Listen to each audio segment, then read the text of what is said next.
Josie's topic is co-planning for competence, investigating early career primary teachers' perceptions of self-efficacy. Thanks a lot, Josie. Good afternoon. So my name is Josie Hockey. I'm in the student class with these lovely ladies over here, so I am doing the SCU Educational Honours Program. So yes, we've only had 12 weeks worth of classes, so we're getting there. I'm a proficient primary teacher, and today I'm going to share the status of my honours project, which is called Co-Planning for Competence, Investigating Early Career Primary Teachers' Perceptions of Self-Efficacy. Learning to teach is a dynamic, ongoing process that extends beyond university preparation and into the formative years of early career teachers' professional journey. According to Michel, the reality of in-service teaching can diminish an early career teacher's perception of their own competence in these first vital years of being a teacher. According to the Education Standards Authority, 30% of early career teachers leave the profession within this time before they gain proficiency. I was not one of those statistics. I was lucky enough to walk into a contract in a supportive school that happens to have a whole school co-planning model. The only experience I had seen of co-planning on either of my pracs or in the 12 months of casual that I undertook in my final year as a student at university was two teachers who were laughed at behind their backs by their colleagues. They were laughed at for taking the time to share their workload when no one else in their school did. They were laughed at for organising and teaching the same thing. I landed on my feet after university. I grew and thrived, learning that I wasn't the least. I wasn't to be pulled along, which was something I'd been told in my final prac by my mentor, that early career teachers are a menace that have to be pulled along by the other teacher. I learnt that I had knowledge that my colleagues just didn't have, that they had so much to share with me, but I had things that they didn't know as well, that I was confident enough that I was able to gain my proficiency before I'd even done enough days to get the pay rise. This is a step, for those of you who are not teachers, that is mandatory in New South Wales for teachers. You need to prove that you're no longer at a graduate standard and you can fully do the job of a teacher. A sense of competence is a key determinant to success, with self-efficacy linked to performance, emotional well-being, and motivation. Studies have shown that supportive, collaborative environments empower early career teachers, helping them to develop as strong, confident, with good teacher identities and effective classroom pedagogy. Sasson and Malkinson's 2021 study of 300 US teachers found an association between co-planning and enhanced self-efficacy. Building on these findings, my research hopes to contribute to the Australian context by exploring whether similar patterns emerge among New South Wales primary teachers. It plans to offer insight into how co-planning may support teachers during their early stages of the career. The significance of the study lies in its response to a research gap. While co-planning is recognised as valuable, current findings that are actually used by the New South Wales Department of Education are always embedded within co-teaching contexts, and most are from international schools, which limits their relevance to the Australian education system. This study focuses on co-planning outside of co-teaching. It specifically explores the impact of the growth of New South Wales primary early career teachers and their professional competence. It responds to the Australian Association of Educational Researchers' 2024 call for a priority in research to be school-based strategies that support teacher capabilities and resilience. The central research question guiding my study is, how do early career teachers describe the contribution of co-planning to their sense of competence and professional self-efficacy? My study draws on Bandura's theory of self-efficacy, particularly the 4 sources. Mastery experiences. These are the wins that the teachers have experienced. Vicarious experiences, what they have learned from their colleagues. Social persuasion, the interactions that they are having with those co-planning colleagues. And physiological feedback, the feedback of their physical and emotional situations, such as their stress or their happiness. Using a constructivist paradigm, my study recognises that meaning is co-constructed and context-bound. Aligned with this, my phenomenological research design focuses on lived experiences and how teachers make sense of their own professional growth through their co-planning. Together with self-efficacy theory, this forms a vital perspective that intersects with the study's focus on participants' descriptive language, describing their perceived competence. It links through the thematic overlaps of early career teachers' co-planning experience or their lived nature and constructed meaning, their perceptions or their self-judgment, and their environment, which includes modelled and supported experience, connecting how they contribute to their developing sense of competence. I adopted a qualitative methodology, and I'm going to have semi-structured interviews as the primary data collection method. I'm currently in the process of starting to complete the ethics application, with the proposal to specifically target early career teachers involved in co-planning using large online platforms. There's a lot of Facebook groups that teachers are quite involved in.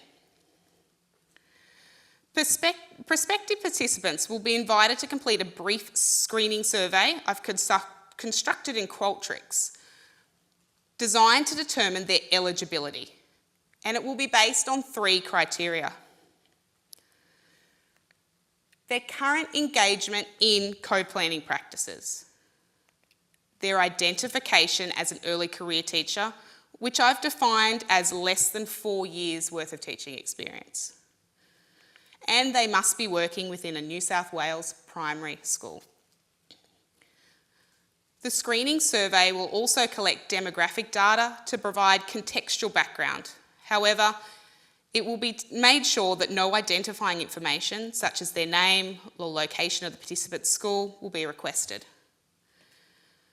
Purposeful sampling will select 5 participants from the survey who meet the criteria and ideally represent a range of co-planning experiences, as well as different school sectors, year levels, so that they can contribute a rich and relevant insight to the study.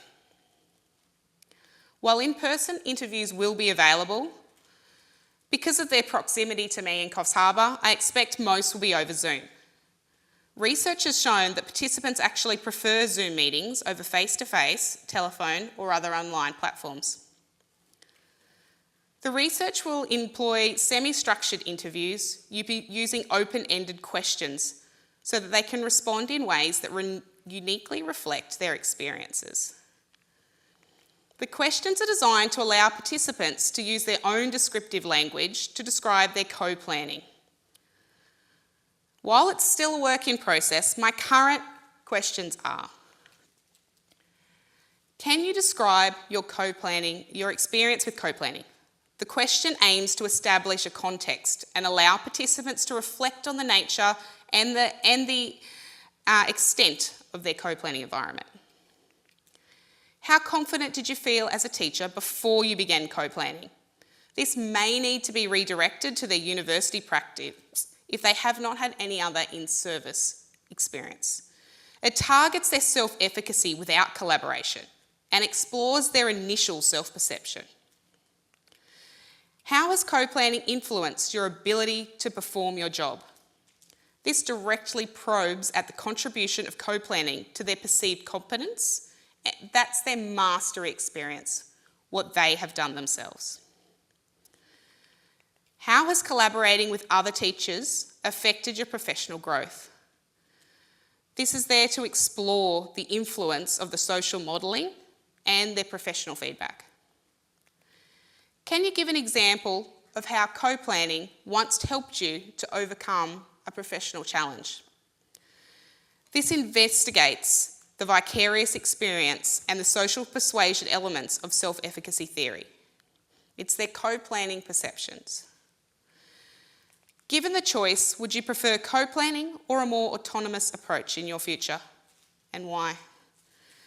This is to encourage reflection of their time co-planning and their competence growth by tying the current and future perceptions of their competence. Prompts will be used when necessary to gently redirect, allowing the conversations to stay focused on the participants' perceived competence.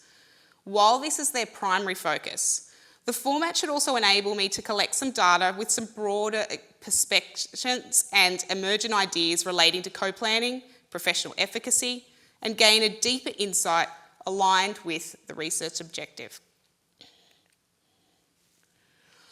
All interviews will be recorded and then transcribed using the AI-based software, otter.ai, which has been identified as one of the most accurate and high-performing tools available, ensuring both efficiency and precision with my transcription process. A thematic analysis approach will be used to identify, interpret, and analyse the descriptive language that's used by the participants, highlighting shared meanings across their experiences in a 6-phase coding framework as proposed by Braun and Clark. These phases will involve familiarisation with the data, generation of the initial self-efficacy codes, searching for themes within the participants' descriptive language, reviewing the coded themes, defining the significance of the themes, and then hopefully producing a coherent analytical report. Guided by the theory of self-efficacy and focusing on understanding how these teachers articulate their perceived competence, the analysis will seek to use the descriptive language of mastery experiences, vicarious experiences, social persuasion, and the physiological feedback. As shown in this diagram, I will use the deductive coding I wish to use manual and en vivo coding, where I'm going to analyse the underlying tone of their comments to whether they enhance or diminish their perceived competence. Aligning with Lincoln and Gabber's framework for trustworthiness in qualitative research, member checking and mentor debriefing will be employed to enhance credibility and triangulation. This will ensure that I do not impose my bias and I fully understand the underlying meanings of the participants' descriptive language. Once coded, a positive and negative contributions will be tabled and compared, linking the findings to that previous study from Sasson and Malkinson, informing decisions on how co-planning influences early career teachers' sense of competence and professional self-efficacy.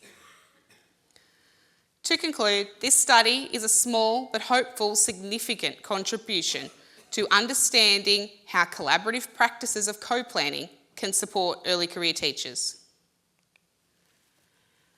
Thank you for listening, and I'm happy to listen to any feedback or have any questions.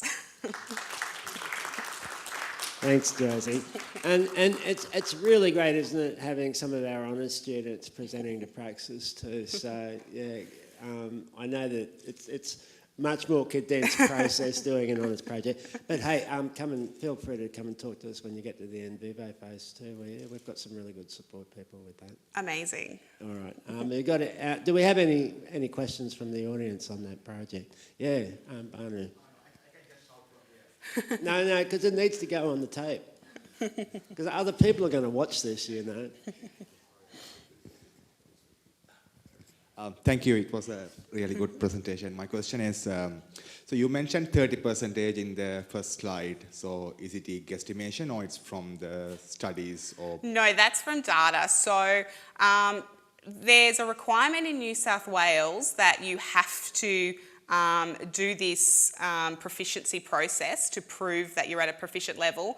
And it's within the first 5 years of teaching. If you don't do it, you actually lose your teaching licence. So it is a requirement. So 30% of people enrol as a teacher, they get their teaching licence, and they never get to that stage.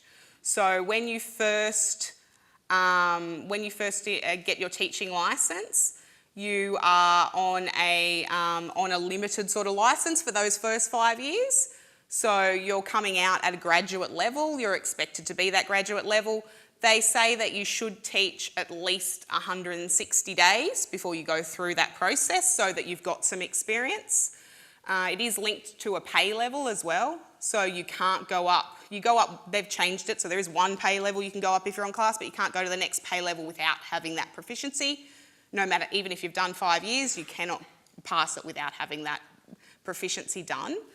And so there are a lot of teachers that, just never get that done. So between graduating and that 5 years, they have left the profession. Yeah, thank you for the great explanation. That why I asked is because when you're thinking of publication point of view, so you need to have a solid evidence of the research so that you can cite, okay, this is the percentage has been proven in the studies. That's why. Thank you. Thank you. And Josie, just one from me. When we were talking on the way home from dinner the other night, you explained to me more about what co-planning is, and you also sort of suggested that there seems to be some hostility out there among some teachers towards co-planning. Would you like to just explain to everyone? Yeah, definitely. So what I have actually found going into schools and talking to different teachers where they have been asking about my co-planning is that a lot of teachers actually don't know what co-planning is, which is actually something my supervisor has suggested that could go into a PhD of actually seeing if teachers actually understand co-planning. And because I'm already seeing that a lot of them don't because they've never experienced it because it is quite rare. So I was working in a Catholic school. It's very prominent in the Catholic system where I am, where your whole grade team, so everybody teaching year 3, will have time off class together and you sit down and you do it together simultaneously. Whereas a lot of other schools, that's not always the case. They just don't have the resources to be able to do that, or it's just not planned that way. So you might have your time off class at a different time to your grade partner. And so it doesn't facilitate it as easily. It does need to then be organised after school, before school, in your lunchtime, which a lot of teachers don't want to do. But a lot of teachers think that co-planning is divide and conquer. So they perceive it as, I will organise the English class, you organise the maths class, and we'll swap. Whereas the co-planning that I'm looking at is actually you're working on the same thing at the same time. So it's those 2, 3, however many's on your grade team, brains are better than one. You're combining your knowledge and your skills to come up with a really good program, really good differentiation so that you've got different options for the children that might need something a bit harder, something a bit easier, other different support, and you're planning it together.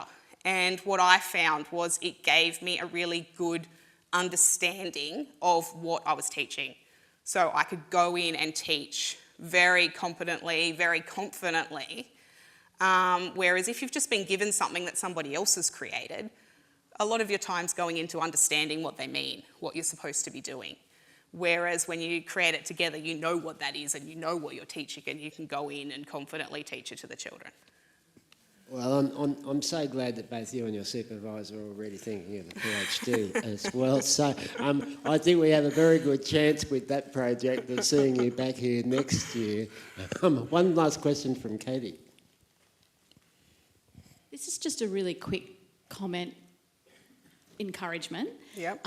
I can hear that you love co-design, and I can hear a lot of positivity about that. I'm not debating it at all, but just an encouragement with your questions, and I know you're refining them.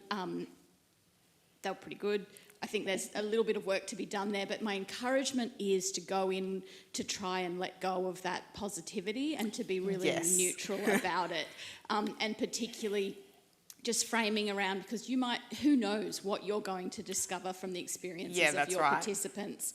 And so it's going to be a really big challenge for someone who is obviously coming into this project with a passion for a particular way of working, and I'm excited to see what you find out, and it might be what you assume. Well, that was Probably actually will part be, of... but it might not be. So Yeah, I'm well, that's excited to actually see. part of why I wanted to do it, because obviously I've had a very positive experience. I actually have a friend who is not quite finished her teaching degree yet in Sydney, and she has had a very, very negative experience being thrown in the deep end and not having any support. So mine is just the complete opposite of hers. So I was actually interested to know whether, was that just my experience with co-planning, or is there a common theme there? Is that something that actually can help early career teachers, or was that just something that helped me? So yes, in my bio section, I do have very much written up that I am very co-planning, but I've only experienced it at this one school. It may be something that if I experienced it a different way at a different school, I might not like it as much. When I came into my job, when I graduated, the person who I was replacing left the school because she could not stand co-planning. So yeah, she had come from a place where she had solo plan, she had a lot of autonomy, her whole career, she'd been a teacher for quite a while. She couldn't stand the school, and it just so happened I ran into her being casual at another school just before I accepted the job, and her perception of it was very, very negative, that I sort of went in a little bit cautious. But I made my own decision and decided that my view and her view were very different. So I am aware there are very, very, very negative views, because I've met somebody like that. So I'm interested to see whether that was just because she had been a teacher for a long time and was very used to how she taught, and whether someone coming in as an early career teacher that doesn't have that long backing experience, I don't know, they might not like it, and that would be interesting to... Yeah, maybe you can talk about it over lunch. Yeah. All right. So look, a big hand again for Josie, but also our three other presenters.